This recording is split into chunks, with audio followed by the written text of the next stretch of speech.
Mana yacu amashimwe ku Mana yacu. Izo nyigisho ku ndongozi zitandukanye zari zitabwe kandi n'abandi banyacubahiro batandukanye, tukavuga nk'icegera c'umukuru w'igihugu c'u Burundi, umushikiranganji wa mbere wa leta y'u Burundi, uwahoze arongoye igihugu c'u Burundi Domitien Ndayizeye, umutambukanyi wahoze arongoye igihugu c'u Burundi Denise Nkurunziza n'abandi. Mu cigwa kijanye no kubisikanya mu burongozi mu mahoro catanzwe na Revera Pasteur Manirakiza Onesphore, akaba yavuze ko uburongozi bugereranywa n'umupira w'amaguru, aho ngo abatanguye mu kibuga atari bo baba bazi ko baza guheza urukino kuko bashobora gusubirizwa umwanya n'umwanya. Ariko rero ngo ikinezereye nuko ngo iyo umugwi utsinze abo bose bafashanya mu kwigina intsinzi. Kubw'uwo mukozi w'Imana, kubisikanya mu burongozi mu mahoro ngo ni urutonde tashizweho n'umuntu, ariko rwashizweho n'Imana kuva ikiremwa cose. Nayo ngo inyungu zo kubisikanya mu burongozi ngo bitsimbataza amahoro n'umutekano, ibikorwa vy'iterambere bikabandanya mu mahoro.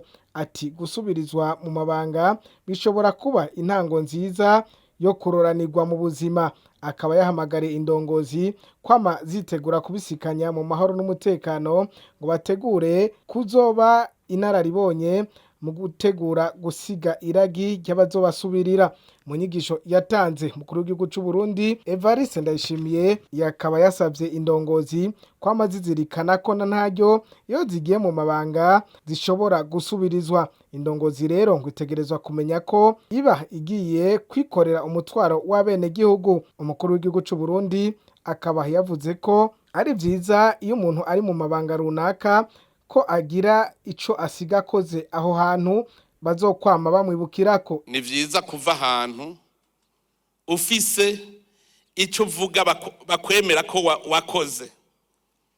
Jewe n'uno munsi umbajije uti wahakoreye iki hajya muri rya ministeri, ndabwira nti genda baze ni wasanga uwundi muntu yoba yarafonze ikintu citwa fonike ucumumbwira yani emwe sema création cavuye ha muri uwo mutwe. Niyumvire ngena amakomine azoba kuko nasanze amakomine yaja gusaba ideni, ntuze ikomine ija gusaba ingurane muri leta. Cavuga oya leta ahubwo nitegereza guha amahera amakomine. Fonike niko yavutse mugabo kugira urya mwana avuke yitwe Fonike narahagorewe nakakubahenda, kuko abashikiranganje bumvise ko amahera agiye hagati mu gihugu ntibemera, kuko bazi yuko ubushikiranganje nukugira ibihera imbere yawe. Muzoraba buca bibagora abashikiranganje ubu dushaka yuko ntara yose igira bije, muze murangere bizobagora. Ndazi ko bizobagora, ndabizi harya ikintu nababwiye ko mba ndamenya ikintu kiri imbere hariya, kuko ubu dushaka yuko umushikiranganje wese atwereka intari nzokorera y'ibiki, amahera yavyo ari hehe ngaya PTB ya ku ntara ica azokorerayo n'amahera yacu. Umudirecteur provincial w'ubwo bushikiranganje niwe azoca ashira mu ngiro iyo bije. Ntimugire ngo bigiye korohabaga, kandi urumva watwemera ivyo uzokorera mu ntara ntubikora, bene igihugu bazabizi ivyo uzokora, utabikoze nibo bazokwirukanira. Nibo bazokwirukanira kuko bazovuga bati twereke iyo wayashize ajya amahera. Uri kinebwe naho utayariye yagumye mu gihe ca leta, no kuvuga ikinebwe ntaco umaze, genda nta terambere tuguzeyeko. Twinje mu kindi gihe, twinje mu kindi gihe. Iyo ugiye mu mabanga teza kumva ko ushobora guhinduka.